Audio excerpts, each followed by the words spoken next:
Assalamualaikum warahmatullahi wabarakatuh.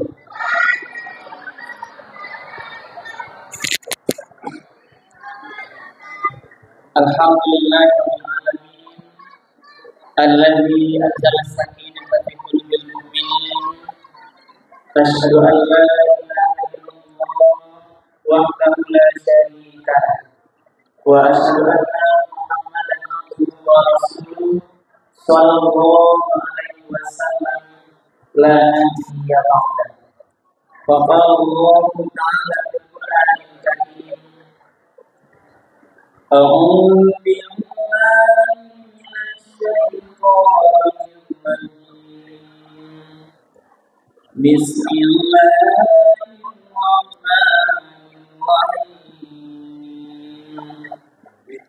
قل لو كان البحر مدادا لكلمات ربي لنفد البحر قبل أن تنفد كلمات ربي ولو جئنا بمثله مددا صدق الله.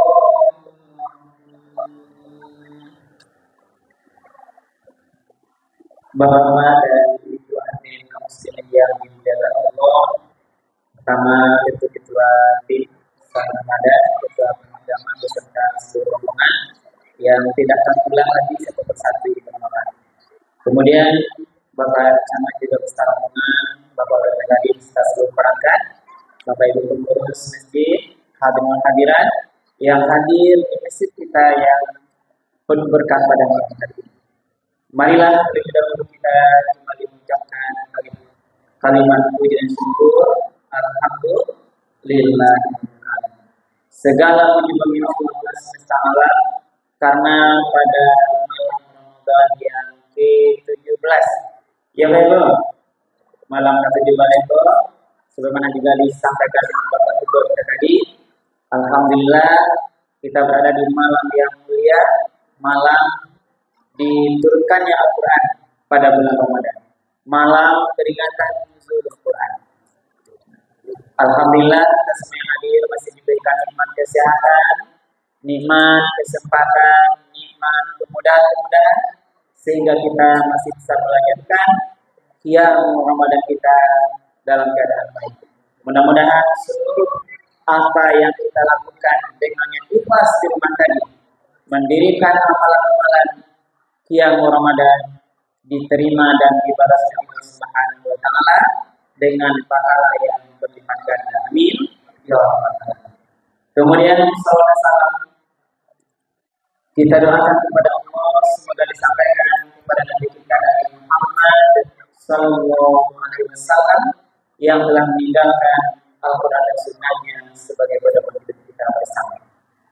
Bapak dan Ibu Radimah yang dimuliakan Allah, Ibu Bapak tidak usah khawatir, tidak akan sampai nanti jam 1 ya Ibu. Pak kita tadi sekitar 2 jam, tapi tidak akan sampai selesai saja. Jadi malam hari ini suasana kita berbeda ya Bapak. Biasanya mungkin kami secara pribadi juga akan memberikan tausiah-tausiah, tapi bukan bersama dengan tim Safari Ramadan. Kali ini diberikan amanah oleh Bapak Bupati dengan SK tim Safari Ramadan bisa berbagi ilmu pada malam hari ini kepada kita bersama.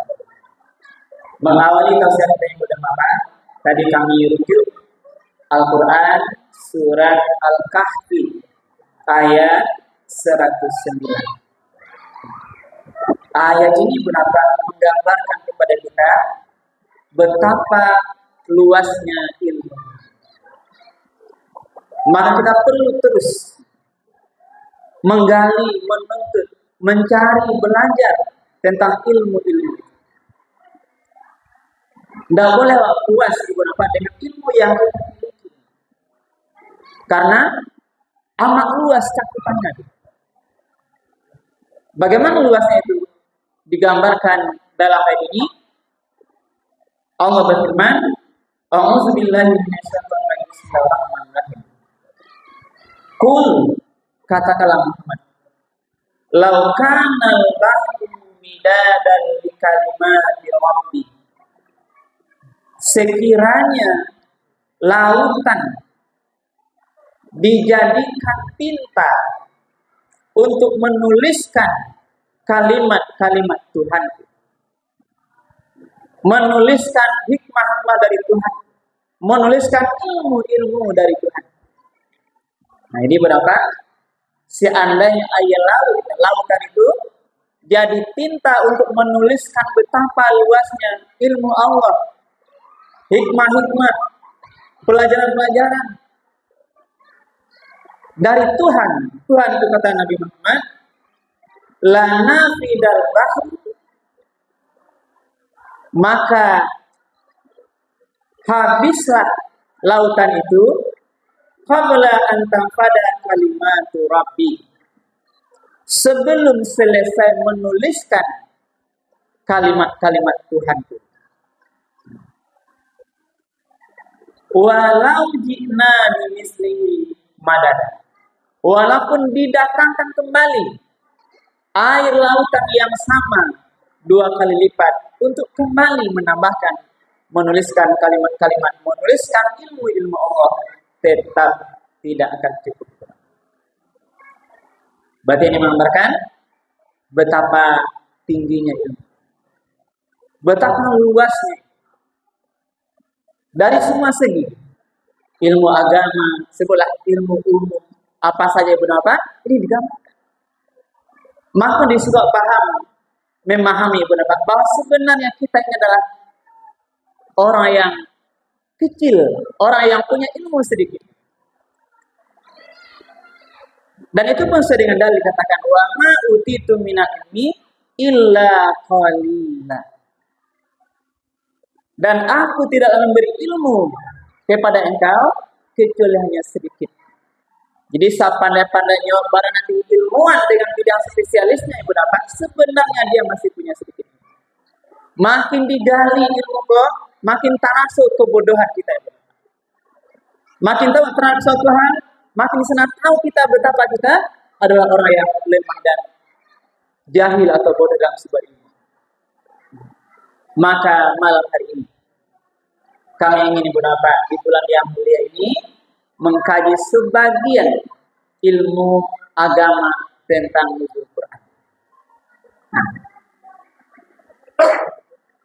di dalam hadis terkait juga ilmu tadi, kita kok ada dibagi 5 macam manusia dalam persoalan ilmu. Jadilah yang sampai, jangan jadi yang ilmu. Kun aliman. Yang pertama, jadilah kita orang yang berilmu. Au muta'alliman, atau menjadi orang yang mengajarkan ilmu. Kalau tidak rasa berilmu, tidak bisa mengajar ilmu. Yang ketiga, au mustami'an, jadilah orang yang selalu menyimak, mendengarkan kajian-kajian keilmuan. Nah, inilah yang kita lakukan hari ini. Au yang sampai muhibban, jadilah orang yang mencintai ilmu. Aliman, orang berilmu, muta'aliman yang mengajarkan ilmu, mustami'an yang menyimak mendengarkan ilmu, muhibban yang mencintai ilmu, wala takun khamisan, jangan jadi yang kalimu di luar yang tadi, fatahlat, kamu akan celaka. Karena inilah bersyukur kita malam ini diberikan ruang, diberikan kesempatan beribadah malam ini, kita saling berbagi. Kami bukan mengajarkan ibu dapat, tapi kita mengulang-ulang kajian-kajian keilmuan. Ibu dan para jemaah yang dimuliakan Allah. Di dalam Al-Quran, Al-Baqarah 185, itu yang masyhur tentang turunnya Al-Quran di bulan Ramadan. Bagaimana firman Allah? Syahrul Ramadan alladzi unzila fihi al-Qur'an hudan lin-nasi wa bayyinatin minal huda wal furqan. Bulan Ramadan adalah bulan di mana di dalamnya diturunkan Al-Quran. Al-Quran itu adalah hudal linnas, menjadi petunjuk bagi manusia, wa bayyinatin, juga menjadi penjelasan pembeda, wal furqan minal huda wal furqan. Unzila fil Qur'an hudal linnasi wa bayyinati minal huda wal furqan. Petunjuk bagi manusia, juga pembeda mana yang benar dan mana yang batil. Di bulan mulia nilai berapa? Bulan Ramadan dikenal dengan bulan turunnya Al-Quran. Lalu apa yang perlu kita ambil di bulan Ramadan? Rasul telah meninggalkan dua pedoman hidup dalam sebuah hadis yang kita kenal berapa? Yang menjadi pedoman kita bersama. Taraktu fikum amraini. Aku tinggalkan dua pusaka untuk kamu semuanya. Ma in tamassaktum bihima lan tatillu abada huma kitaballah wa sunnata rasul. Aku tinggalkan dua peninggalan pusaka untuk kalian semuanya. Maka dipastikan kalau yang dua itu dijadikan sebagai pedoman, pegangan, maka pasti tidak akan pernah sesat selama-lamanya. Itulah Al-Quran dan Sunnah. Malam bulan yang mulia malam hari ini berapa? Mari kita evaluasi diri. Mari kita betul-betul akrab dengan Al-Quran. Karena jalih tujuannya. Al-Quran itulah yang menjadi petunjuk bagi Allah. Petunjuk bagi manusia. Karena kita manusia yang diciptakan oleh Allah. Allah yang maha tahu dengan sifatnya, karakternya, perilakunya, kebiasaannya. Maka Allah berikan petunjuk agar manusia itu berjalan lurus di jalan yang Allah itu. Kini banyak manusia yang tasasik, Ibu Nawal. Inilah kita bahas.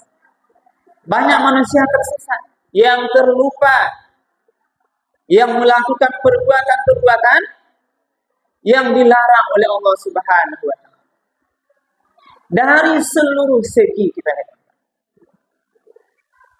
Al-Quran adalah, kalau definisi Ibu apa? Al-Quran itu pedoman hidup kita, kitab Allah, kitab Allah, wahyu Allah, al-munazzil ala Muhammad, yang turun kepada Nabi Muhammad melalui malaikat Jibril. Secara munajjaman, membacanya beribadah, menjadi pegangan hidup bagi kita bersama. Lah lengkap saduanya di dalam Al-Quran. Al-Quran menjawab seluruh persoalan zaman. Sejak Nabi Muhammad sampai besok hari kiamat. Walaupun Al-Quran ini tidak pernah ditukar di amandemen, dia akan bisa nanti menjadi solusi terhadap persoalan umat sampai akhir zaman. Yakinlah Ibu. Itu satu persoalan lah dijawab dalam Al-Quran. Tidak ada masalah yang tidak terjawab di situ, Ibu. Cuma kini tinggal awak Allah ngambil menjadikan pedoman atau tidak. Yang jalan Ibu, kalau kita melakukan suatu perbuatan di luar yang digariskan Al-Quran, pasti pada detik yang sama kita akan tersesat menjalani kehidupan. Dulu Ibu sebelum lahir Nabi Muhammad dikenal dengan nama zaman jahiliyah. Nah, zaman kebodohan. Bodoh dalam artian jahil, bodoh, bukan dia tidak berilmu. Nah, kalau sastranya hebat, tapi kebodohan dari sisi pri kemanusiaan, dari sisi akhlakul karimah. Al-Quran yang turun kepada Nabi Muhammad yang 22 tahun lebih kurang itu berapa? Bisa merubah peradaban manusia dari zaman jahiliyah kepada zaman yang disebut dengan khaira ummah. Ya Bapak. Dulu zaman jahiliyah sebelum Nabi lahir, ketika Nabi sudah lahir dengan panduan Al-Quran, jahiliyah, orang-orang yang bodoh beragama, akhlaknya jauh itu bisa menjadi umat yang dikenal dengan khaira ummah, sebaik-baik umat. Apa dasarnya? Itu juga surah Al-Imran. kuntum khaira ummatin ukhrijat linnas ta'muruna bil ma'rufi wa tanhauna 'anil munkar wa tu'minuna billah walau amana ahlul kitabi lakana khairan lahum minhum mu'minuna wa aktsaruhumul fasiqun. Ini bahasa kuntum khaira ummah. Kamu semua adalah sebaik-baik umat. Ini dalam Al-Quran. Berarti Al-Quran bisa merubah peradaban manusia dari jahiliyah bisa diangkat menjadi tidak nyata karena bimbingan Al-Quran bersama Rasul menjadi umat yang terbaik karena berpedoman pada Al-Quran. Carilah ibu dan bapak, sadonyo ada terjawab dari Al-Quran. Coba cek cicil ya. Mulai dari persoalan ibu dan bapak, kamanikah. Nah, tadi Pak Ketua bercerita, saya juga tersentak ibu dan bapak. Baca itu 3 bulan baru kini. Habis bulan lah sekitar 200-an kasus perceraian di pengadilan. 2 kali sampai 800.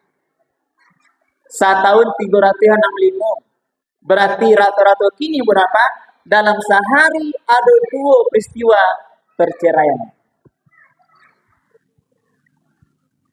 Dipasang. Wah, paham secara pasti aja, Bu. Sehari 2 bacarai di pengadilan, itu lagi mengurus kasus perceraian. Berarti ini harus menjadi bagian renungan bagi kita. Kita kok sadonya pasti tidak ingin bacarai. Ya, Bu. Awak tidak ingin bacarai, awak tidak ingin anak menantu berpisah. Kami berbeda tugas dengan Pak Ketua. Saya Pak Penghulu Pak Ketua di KUA, lah kami nikahnya, Bu. Beko pakai orang kantor pengadilan, bacarai di pengadilan. Sio-sio kerajaan. Semakin banyak kami nikahan, makin banyak lah kantor pengadilan. Tapi ini faktanya. Ini fakta dan kenyataan. Dalam kajian malam apa yang dipahami Bapak? Saya memahami kenapa terjadi persoalan itu karena tidak berpegang utuh kepada Al-Quran. Nah, sakete masalah bacakan. Apalagi puasa ke bukan apa? Masalah sepele mana enak? Dicontoh, babuko makan apa ko babuko? Taraso asin sayu ibu bapak. Hah? Kalau nak panduannya Al-Quran, sambal asin parita bisa tabalik piring ibu bapak. Dengan emosi yang tidak tertahan. Dibahyan. Sambal asin. Lama garam ini. Ini contoh. Itu kalau asin. Atau amba gitu. Tidak pandai merasa nambah sama ini gambar sebenarnya. Kenapa demikian? Karena tidak panduannya menyelesaikan masalah yang sedikit bentuknya itu bisa menjadi luas. Tapi coba kalau panduannya Al-Quran, sambal asin atau sambalnya amba ibu apa senyum gitu. Karena tadi rumah tangga yang sakit tadi. Berapa namanya lah saya tahu Bapak sebut. Kalau asin sama ambil ayat tambahan ayat sama itu bekas sayur itu pasti bebo hilang asinnya. Iya Bu. Iya Ibu. Asin sayur ambil ayat sembarang kayak minum tuh kan tuangan ketambah itu pasti hilang asin itu. Kalau sambalnya ndak asin atau masih hambar kurang garam ambil garam tu beko masukkan ke sana lelaki. Sudah tu beko makan badu suan sudah tiba nak barang sana itu kalau Al-Quran panduannya. Itu bisa tabang apa dia dengan itulah gara demikian. Karena itulah benar. Inilah panduan Al-Quran. Persoalan rumah tangga ada dalam Al-Quran. Nah, tadi Bu, nah kita izin merujuk Pak Ketua tadi. Perceraian banyak di pengadilan dan itu. Kalau saya dari sisi Pak Penghulu menilai berapa? Ini termasuklah karena ibu bapak atau pasangan itu sembarang memilih calon jodoh. Nah, asalnya ke babini balaki jo. Ibu apa asalnya kok baminantu udah tuh kurang selektif sesuai dengan Al-Quran dan Sunnah Rasul. Padahal agama remaja lah dia aja nawa cara memilih jodoh sesuai aturan. Yang pertama dulu nikah kok berapa? Kalau anak awak lah pujang gadi lah rasanya patut menikah segera nikahkan ibu. Lah jangan lama-lama dulu. Beko ibu bapak menyasar, beko menangi datang orang tua karena sudah terjadi hamil di luar nikah tua ibu bapak. Kini banyak, nah bukan satu. Saya pribadi ibu bapak sudah hampir 20 tahunan dinas sebagai penghulu keluarga, sudah sering menikahkan pasangan yang lah hamil duluan baru menikah. Kebebasan sekarang merajalela, pengaruh HP ini sangat murah. Hati-hati budak. Nah, awak kini banyak ditujuan tagak deh anak-anak awak. Kan kita tanya tuh, ini kenapa hamil? Di mana kamu kerjakan? Kenapa dia nikah begitu itulah? Kenapa? Dia cerita sama. Inilah kelalaian juga pengawasan kita bersama. Jadi ini nikah tuh dianjurkan. Wa ankihul ayyama minkum was-salihin min ibadikum wa imaikum. Nikahkanlah yang masih jomblo, yang masih bujang, yang masih gadis. Nah, terus keperintahan itu, Pak. Nikahlah anak gadis nak bujang wak lain, apabila kawan-kawannya pacape urusan nikahnya daripada beko nya bisa melakukan hal yang dilarang agama. Lah, kok bisa, Bu? Apalagi sekarang sekolah, jangan dulu Ibu apa di palape habis. Ibu. Saya baru berapa waktu kemarin berapa menikahkan anak sekolah. Nah, yang laki kelas 3 SMP, yang manusia kelas 1 SMA, sedang sekolah. Coba bayangkan kok anak ibu apa jadi berbeda. Betapa kita sedihnya Pak. Ini kita pakai dulu bukan sinetron Pak. Saya yang menikahkan. Kenapa? Karena sudah terlanjur melakukan hubungan terlarang tadi. Lah barisi kampiannya Pak dulu. Lain mengerti dulu. Barisi kampiannya. Nah, iya betul. Kampian itu bahasa kampung ya Pak ya. Paham? Itu satu di antara. Jadi disuruh nikah dan menikah ini berapa? Ada panduannya. Ada satu hadis ini sebagai perumpamaan ibu berapa? Malam mereka ini ilmu agama tentang pernikahan tuh. Nabi lah majan mencari jodoh itu. Liye yang sampai macam. Nah, itu kecadis. Tungkahul mar'atu li arba'in. Jadi kau yang gadi-gadi di belakang, kalau kau mencari udah mencari suami, atau yang laki-laki yang bujang-bujang, yang risiko yang kamu yang bujang saja. Atau Pak Ibu kau mencari minantu, boleh apa dengan hadis? Tungkahul mar'atu li arba'in. Memilih jodoh cari ambek macam. Pertama 5 lihat. Boleh cari haratonya. Ya Pak Ibu. Jadi kok kayonya tiba ke rumah melamar anak ibu apa, tiba jatuh Fortuner ibu Ali, atau Fortuner atau yang boleh rancak lah kan? Assalamualaikum Bu, awak pergi ke melamar anak ibu, tiba jatuh rancak. Kayonya, tapi ibu-ibu jangan terpengaruh capek mana dulu. Lah, beko tiba jatuh rancak, beko mancilek waktu saya baru, iyalah. Jadi nak, iyalah bisa lamar anak-anak kemari. Capek mana ibu. Terpukau dengan kekayaan calon menantu.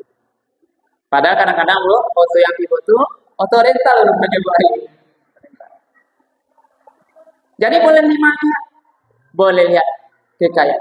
Wali hasabiha, lihat keturunannya. Pareso dulu siapa jadi bisa nawak. Ayahnya sia, amaknya sia, boleh kita periksa.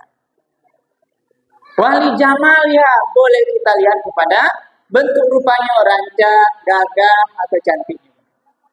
Yang keempat, walidiha, lihat agamanya. Fasfar bizatidin, utama kalau agamanya dulu, taribat yadak, insya Allah kamu akan selamat. Jadi agama dulu. Maka Buya Hamka memberikan nilai filsafat di situ agama kok nilainya 1. Yang 3 kekayaan, bantuan orang tua 0. Nah, ini filsafat. 0 itu bukan tak bernilai. Kalau yang 3 di kampung kuan ibu itu 0-nya di depan, tak bernilai dong. Rancak saya dicaliak bu, 0 baru nilai. Yang bernilai tadi 1 agama. Caliak cantiknya, caliak kayunya 0 baru. Tapi kalau agama duluan kamu 1 di muka bu. Agamanya rancak, agamanya elok, tambah beko kayo lo 1 10 ya beko. Tambah beko rancak lo gagah dengan tuko 100. Tambah beko anak orang elok boleh bu 1000 nilainya. Ini artinya. Inilah memilih berapa. Ini bagian keilmuan. Nah, inilah contoh itu. Lalu apa lagi? Juga diantaranya kita simak sedikit berapa. Persoalan tadi mengatasi persoalan rumah tangga tadi juga tidak menilai sisi agama, kurang memahami hak dan kewajiban atau tanggung jawab masing-masing. Awak ku agama lah dan kelakuan. Kita ini suami atau istri punya kewajiban yang seimbang. Nah, tidak sama bareng dong, seimbang. Apa contoh dasar dalilnya? Walan mauludi lahu rizquhunna wal kiswatuhunna bil ma'ruf. Ayat sebelumnya wal walidatu yurdi'na auladahunna haulaini kamilaini man arada an yutimma ar-radha'ah. Ini masalah penyusuan bagi istri. Tapi masalah suami kewajibannya mencari nafkah. Wa 'alal mauludi lahu rizquhunna wa kiswatuhunna bil ma'ruf. Suami itu wajib mencari nafkah, mencari pakaian, perumahan dan semuanya itu untuk keluarganya dengan ma'ruf. Inilah keseimbangan. Ibu nampak para jemaah yang dimuliakan Allah. Jadi kita kembali. Jadi malam hari ini mari kita Ibu dan Bapak, karena momen peringatan Al-Quran ini, kami mengimbau memang kita diri kami sendiri, mari kita tingkatkan interaksi kita untuk bisa lebih akrab wahyu Al-Quran. Al-Quran yang muliakan aku dan Bapak, Ibu dan Bapak, lahadu sadonya di situ menjawab seluruh persoalan. Kalau sadia Ibu dan Bapak banyak masalah, mengadu ke Allah ke Al-Quran. Mengadu dengan sholat. Jangan mengadu ibu bapak kalau ada masalah ke media sosial. Nah, beko berutang mengadu ibu ke Facebook. Iya ibu. Undi banyak na utang tadi ibu ke salah saya nyo. Apa di satu kali ibu update. Kira-kira salah saya nak utang ke ibu. Orang pun yang membaca punya banyak utang ibu bapak. Tak bisa menyelesaikan. Tapi lihat Al-Quran. Apa kata Al-Quran kita ada masalah, minta tolong pada Allah dengan sholat dan sabar. Ya ayyuhalladzina amanu ista'inu bis sabri was salat. Innallaha ma'as-sabirin. Wahai orang beriman, minta tolonglah kepada Allah dengan sabar dan sholat. Sesungguhnya Allah bersama orang yang sabar. Jadi sabar sesuai dengan panduan Al-Quran. Para jemaah yang dimuliakan Allah, ini bagian terakhir. Mungkin Pak bulan mulai bulan apa? Mari di bulan yang mulia ini, hari yang malam bulan berkah ini, kita evaluasi untuk meningkatkan tadabbur, meningkatkan keakraban dengan Al-Quran. Caranya yang pertama, mari kita perbanyak membaca Al-Quran. Wah, apalagi bulan mulia kok, pahala membaca Quran dilipat gandakan. Banyak baca Quran yang berbatari nanti sampai akhir Ramadan. 1 huruf dibalas 1 kebaikan, ditambah lagi 10, berarti 10 1 huruf. Dibaca alif lam mim 3 huruf, berartilah 3 pahala. Nah, itu yang pertama. Yang kedua ibu napa? Awak pun tidak cukup membaca Quran saja dong. Harus tingkatkan kata.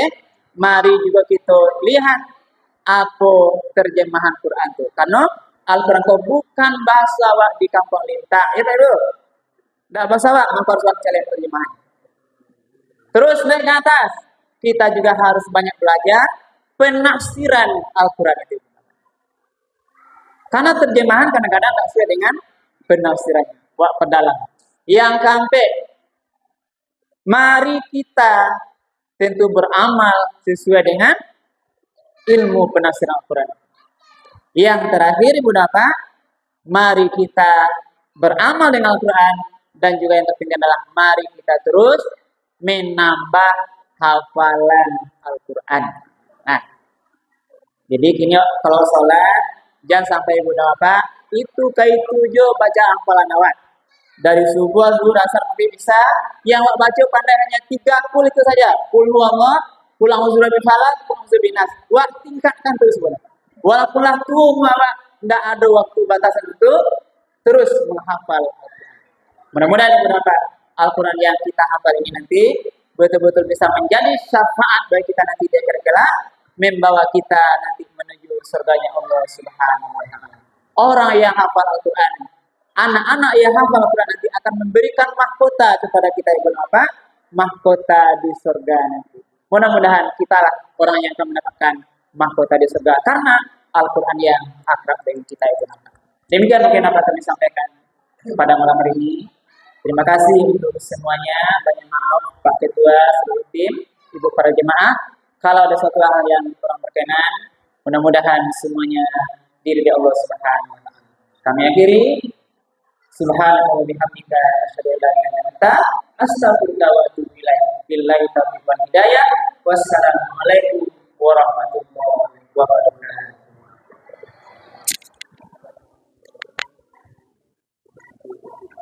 Dengan melaksanakan tausiah dari Allah saya maaf atas. Alhamdulillah.